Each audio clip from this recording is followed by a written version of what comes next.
any of the jails in New England and all over the country, talking to inmates in despair because they're locked up, and really try to re-educate them and show them that once they get out of here, they can make it in life, and help those who were illiterate, that were behind bars, to help them learn how to read, taught kids how to read in Africa, would tell them stories, sit down with them and powwow with them. And he did this so many times, and actually did it on the streets here in Cambridge. He was well known on the streets, on educating people on the streets, befriending them and giving them the confidence and help building their self-esteem so they could become productive Americans. Brother Blue was quite an individual. To see his wife here Friday night and to run in her so spontaneous, the beautiful Ruth, and then for me so naturally to kiss her on the forehead, the first lady of CCTV, was such a beautiful thing to see Ruth here, Brother Blue's wife. And boy, I love you, Ruth, and I miss Brother Blue. But it's a beautiful thing. I was talking to Susan earlier. I said,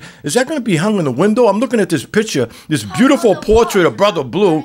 And she says to me, she says, yeah, Clyde, we're going to hang that in the window. And what a portrait. So when you come down Mass Ave into our new home at 438 Mass Ave, you're going to see a picture, a beautiful portrait of Brother Blue. It's unbelievable. And you're listening to Scope on Cambridge Community Radio. And one thing about Brother Blue, no laughter goes behind Brother Blue. Brother Blue was a great man, a mentor to many that he never even known or met, and always had an enlightening, beautiful message to say to everyone. And everybody who ever crossed his path always enjoyed seeing him or being with him, and were quite, all of a sudden you would just become electric. This man had no enemies, and everybody was his friend, regardless of the person's character or their background. They were a friend of Brother Blue. Sorely missed, unbelievable. And to see his wife, and now the portrait of him going up in the picture of him going up into the window, a beautiful picture of him. I tell you, that's unbelievable. It really is.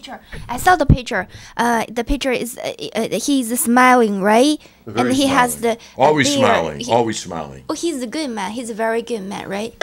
Is it still with us? No, he's not. He's not with us anymore. And this is why, this is a great tribute for Susan, the executive director, Susan Fleischman, to put his picture on the window. That's the ultimate compliment of an individual, ultimate respect of an individual, when you put his picture in a palace like this, in a place with such great history as Cambridge Community Television, and now currently Cambridge Community Radio, in the process of joining and catching up with Cambridge Community Television. But we're both intertwined. But the radio station has existed maybe about 4 or 5 years, and it's really growing fast. I mean, you can actually, get online, cctvcambridge.org/web streaming, go to webcam, and you can get the audio, and soon you'll be able to get the visual as we move into Studio One. And this is something Cambridge Community Television has offered through Cambridge Community Radio, simulcasting, where you can actually see the DJs and the hosts of the shows, so you can look in their face and see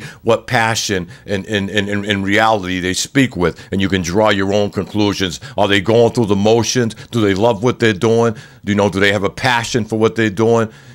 Are their tongues true? Are their tongues false?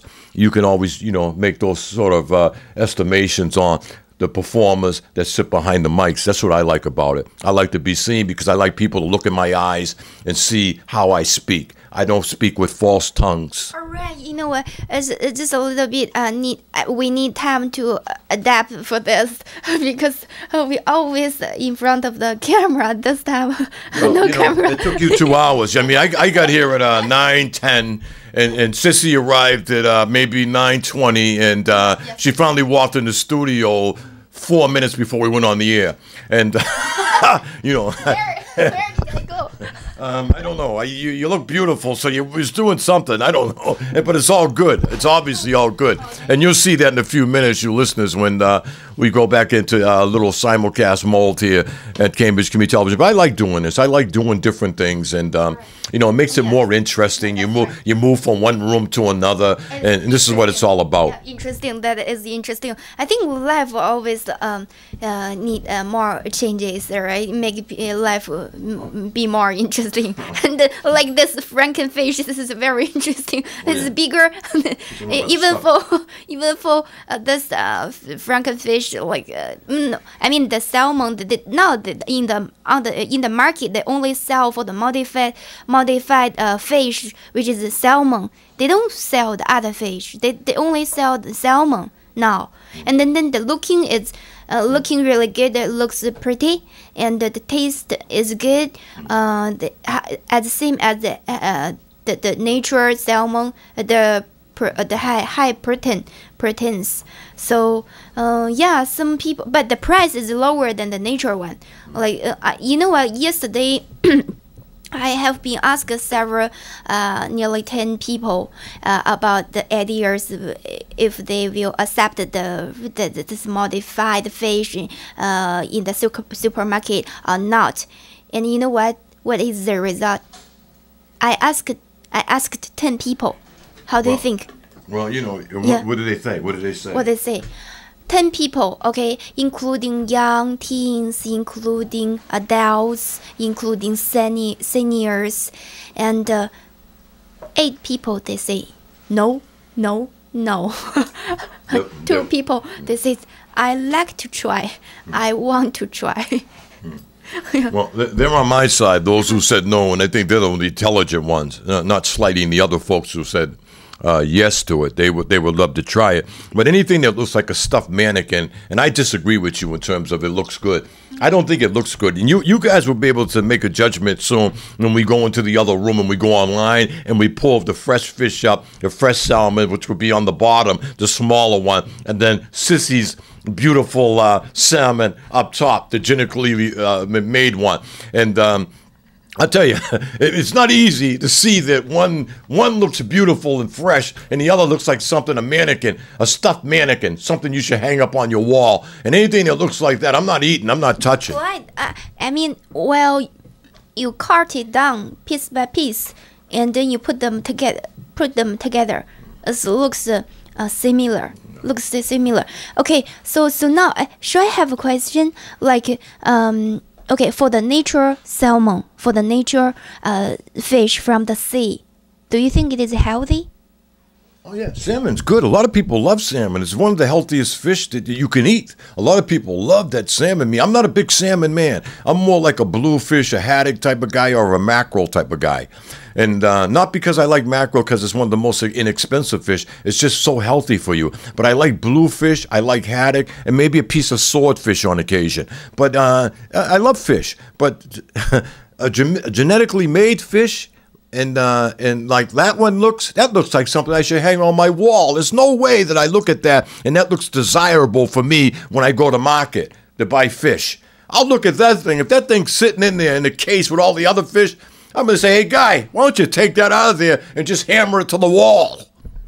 Okay, you know what? Actually, so what is happening right now? So when now we think about the sea, so do you think the sea is very pure?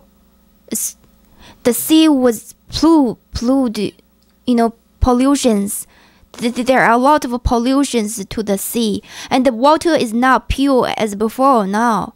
So I think that even for the nature salmon, nature fish, they are no longer as healthy as before. Mm-hmm. So I think the genetic modified fish is not clone. It is just people, the scientists put some kind of a chemical thing and inside of their body and like make them grow faster, but and let the body grow bigger than the natural one.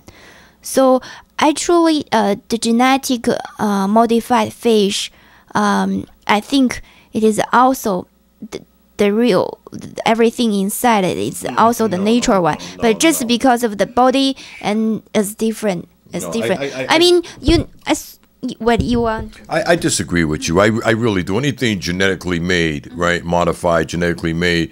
And this is why they use these words, genetically and modified, because it's not pure. It's not as pure as the salmon that you pull from the water. It's definitely not. And I agree with you about the oceans being polluted and the rivers where the fish lie and travel. But still, I'd rather eat that fish than anything else, because it's more closer. It's pure. It's nature. It's nature's fish. You know, Frankenstein. Why do they call it Frankenstein fish? You know what I mean? Because it's a Frankenstein. It's a man-made thing, you know. And soon they'll be making babies, like I said earlier, for women who can't have babies due to medical difficulties, you know, physically.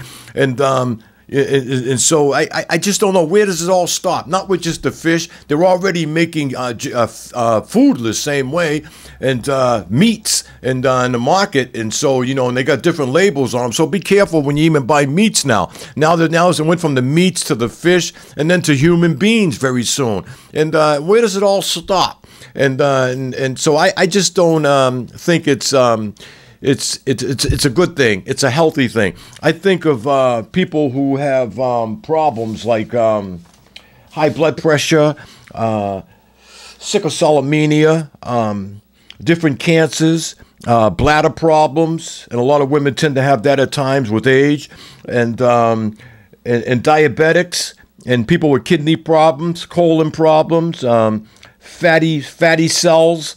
And young people and everything else. I don't know what's gonna happen with this whole thing once they eat this over a period of time. You know, will that help induce any of these problems? It tends to seem that a lot of people have, you know, medical problems. A lot of people have problems with high blood pressure, bladder problems, different types of cancer, kidney problems, colon problems, which is huge. And Lord knows what it's going to do to your colon. I mean, it's bad enough we put a lot of red meat in us, and we know that causes a lot of colon problems. So I don't eat it. I don't eat as much red meat. I don't even eat as much fish anymore. With me, it's mostly vegetables and a smart diet. You know, and a modified diet. Okay. We'll use that word there now. Sorry, no. I mean, without eating the modified fish, do you think that those diseases, those healthy problems, still existing? Yeah, they will exist, and they still will exist because it's a problem with people eating too much red meat, too much canned goods. Poison canned goods. Contaminated canned goods. I mean, there's a lot going on now that people that really can't afford, they have to go to the store when they shop. They have to spend their money wisely. They can't go there because they don't have the type of income where they can go shop in Whole Foods. I'm talking about the average person just living at the poverty line or just above the poverty line. Those people have to go to Stop and Shop or wherever they go to, Market Basket or whatever, and they buy inexpensive food because they have large families, so they have mouths they have to feed, and so their pocket doesn't dictate them to go to Whole Foods to buy where the healthier food is sold on sale. So they go to these places like Market Basket, Stop and Shop, whatever, and they buy the least expensive food because they have a lot of mouths to feed, and so therefore problems like bladder problems, colon problems, fatty cells develop because they eat high blood pressure, because they're eating poor foods. And this is how they roll, because this is the only way they can survive. And so they eat these things. So why add this genetically made modified fish to the mix? There's already enough problems out there already, Sissy. And you're listening to Cambridge Community Radio. So now you come back with something on that one. Right. I think there is no evidence to showing that people eat modified fish caused the high blood pressures and the healthy problems. There is no enough evidence to showing that. So modified fish is good or not, it is still a puzzle. You're full of jokes this morning. That's a joke. That is a joke. Cambridge can be real. Because listen, how can you say that? Because the fish has just been developed and it's not even really you can't find it anywhere in any supermarket right now. But wait for a year or 2 or 3 years go around when children and start eating it and adults start eating it, and then we'll see, what type of physical problems it causes them. We'll wait and see. But the fish isn't even really on market yet. It's something that was just developed. So how can we really make a judgment on it, whether it's good or bad? Yes. You just love this thing, I think, because it's the same.